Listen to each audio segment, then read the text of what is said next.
অনেক দিন পর শপিং করতে বেরিয়েছিলাম, ভেবেছিলাম তোমাদের সাথে blog video, mini blog, short share করব অনেক কিছু, কিন্তু কিছুই হলো না সেদিন। কিছুটা ভিডিও ফরম্যাটে নিয়েছিলাম আর কিছুটা শর্টস ফরম্যাটে, কিন্তু একটা গোটা ভিডিও ক্রিয়েট করার মতো ভিডিওগুলো আর শ্যুট করতে পারিনি। তাই শর্টসের যে কটা ভিডিও ছিল এবং বড় ভিডিওর ফরম্যাটে যে কটা ভিডিও ছিল সেগুলোই রোটেট করে এই মিনি ব্লগটা তোমাদের সাথে শেয়ার করলাম। শপিংটা শুরু করার আগেই শেষ হয়ে গেল, সব কিছুই বলবার। এটা হলো আমার সিম্পলের মধ্যে ফাইনাল লুক। তোমাদেরকে এর আগেরই এক দুটো ভিডিওতে বলেছিলাম আমাদের বাড়িটা একটু ভিতরে, বাড়ির রাস্তাটা পার করে উঠে গেলাম আমরা গ্রামের পিচ রাস্তাতে। সেখান থেকে মোটামুটি 1 কিলোমিটার বা 1.25 কিলোমিটার পার করলেই বাস স্ট্যান্ড পর্যন্ত যাওয়া যায়। তারপর কিছুটা পথ গিয়েছিলাম টোটো ধরে, কারণ আমাদের বাড়ি থেকে করণদিঘি বা টুনিদিঘি থেকেই বড় স্টেট বাসগুলো সহজে পাওয়া যায়। তবে আজকে করণদিঘি থেকে নয়, টুনিদিঘি থেকে বাস ধরবো বলে রওনা দিলাম। প্রথমের দিনটা এক্সাইটমেন্টের সাথেই শুরু করলাম, কিন্তু সেই এক্সাইটমেন্টটা আর বেশিক্ষণ থাকলো না। আজকে প্রচণ্ড ভিড় ছিল বলে মোটামুটি 1.25 ঘন্টার মতো রাস্তা আমরা সবাই দাঁড়িয়ে এসেছিলাম, সেই জন্য ভিডিও নেওয়ার মতো পরিস্থিতিই ছিল না।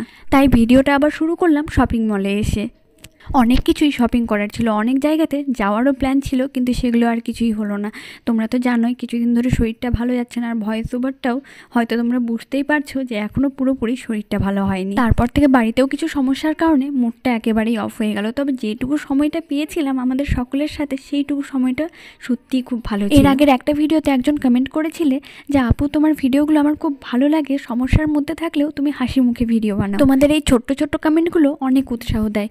কমেন্টটা আমি এখন পাচ্ছি না, সেই জন্য দুঃখিত, না তো ডিসপ্লে করতাম। কি বলতো, আমি সবসময় চেষ্টা করি পার্সোনাল লাইফ এবং প্রফেশনাল লাইফ দুটোকেই আলাদা রাখা। এখন তো স্টাডি কমপ্লিট হয়ে গেছে, যখন পড়াশোনা করতাম আর হঠাৎ কোনো কারণে যদি মন খারাপ থাকতো, আমি সব ছেড়ে বই নিয়ে বসতাম, সেটা আমার রিফ্রেশ ফিল হতো। আর এখনও আমি সেটাই করি। চারদিক থেকে সমস্যা ঘিরে আসলেও সমস্যাগুলোকে দূরে ফেলে রেখে ভেবে দেখি সেগুলোর বাইরেও আমার অনেক কিছু আছে, তোমাদের মতো ছোট্ট সুন্দর একটা ফ্যামিলি আছে। আর এই ভিডিওর কাজটা যখন করতে বসি, সেই সমস্ত অসুবিধায় অনেক রিফ্রেশ মনে হয়। মাঝে মধ্যে বড় বড় ক্রিয়েটারদের বলতে শুনি প্রতিকূলতার মধ্যে হাসি মুখে ভিডিও করাটা সত্যি কঠিন। হয়তো আমি তাদের তুলনায় এখন একটা সূক্ষ্ম বালিকণা, তবে একটু হলেও রিয়েলাইজ করতে পারি এই কাজটা সত্যি কঠিন। তবে ছোট্ট ছোট্ট আশা, স্বপ্ন, সেগুলোর সিঁড়ি বানিয়ে ভিডিওগুলো ক্রিয়েট করি, এই আশাতে যে কোনো না কোনো ভিডিও তোমাদের অবশ্যই ভালো লাগবে। আর তোমাদের এই ছোট্ট ছোট্ট সাপোর্টেও আমার ফ্যামিলিটাও একদিন একটু হলেও বড় হবে। যাই হোক, শপিং তো সেরকম আর কিছুই হলো না তোমাদেরকে দেখানোর মতো। দুটো শপিং মলে গিয়েছিলাম, আর যেটুকু অল্প অল্প ভিডিও নিয়েছি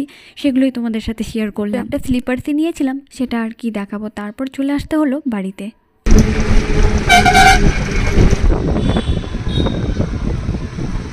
নিজেই বুঝতে পারলাম না যে ভিডিওটা কিভাবে শুরু হলো আর কিভাবে শেষ হয়ে গেল, কি বললাম আর কি বললাম। তবুও যদি ভিডিওটা একটু ভালো লেগে থাকে, চ্যানেলটাকে সাবস্ক্রাইব করে ফেসবুক পেজ এবং হোয়াটসঅ্যাপ চ্যানেলটাকেও জয়েন করতে পারো। আবার দেখা হচ্ছে নেক্সট ভিডিওতে।